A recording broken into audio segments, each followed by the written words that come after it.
हो यहाँ फुलहरू पनि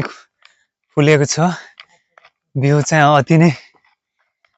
दामी छ हो पर पनि खत्रै छ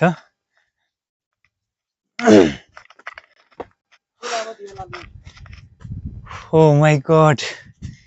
यार कति दामी छ के कस्तो लागिरहेछ हैन तोड्न त तोड्दिन यति नै राम्रो छ हैन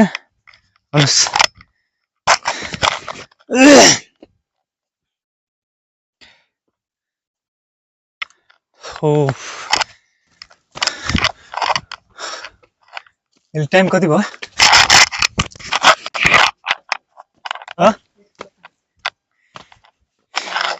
टाइम लगभग अहिले समय 1:30 भइसक्यो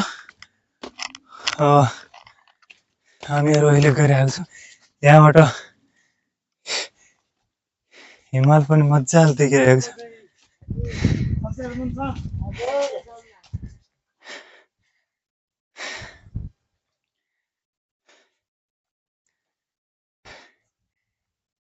यो के एनसेलको टावर हो एनसेलको टावर हो यहाँबाट त मजाको दृश्य देखिन्छ चारैतिरको हैन दामी छ है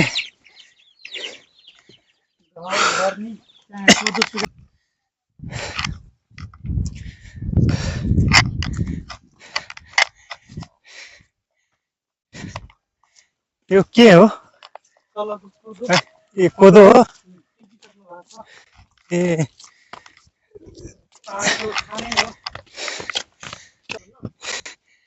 एकछिन वेट गर्नु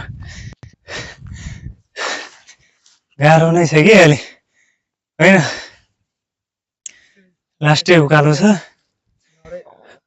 उता खतरा देखिरहेछ कि यो उताको हैन त्यो हाइवे हो त्यो उता हाइवे देखिरहेछ हैन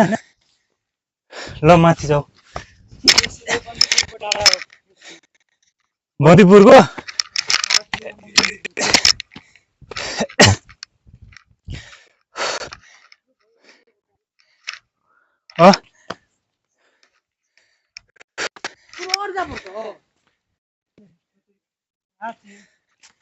आइसक्यो हामी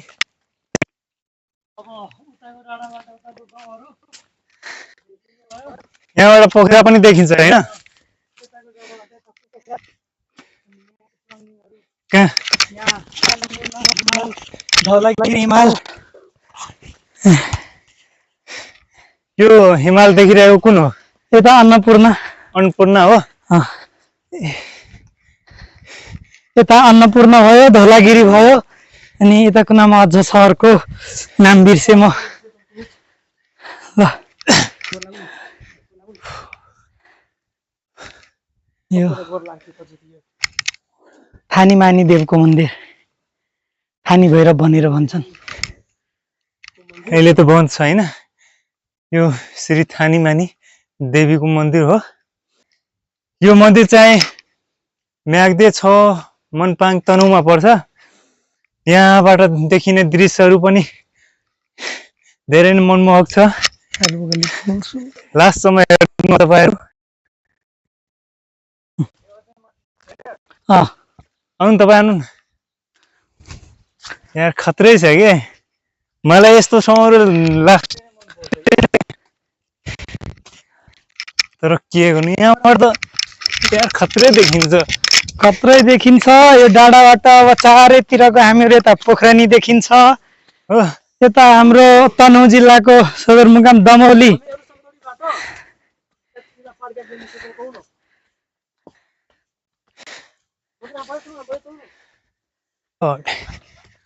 ओ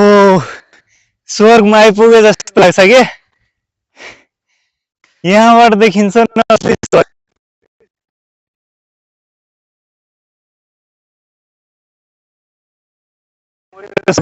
जान्छ यता ल रियलमा त हजुरहरु जाने भनेको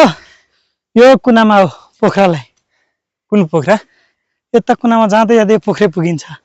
ए यो अन्नपूर्ण हिमाल हो। आई भगल त गेली तर यी मन्दिर छ ओहो। यी मन्दिर के छ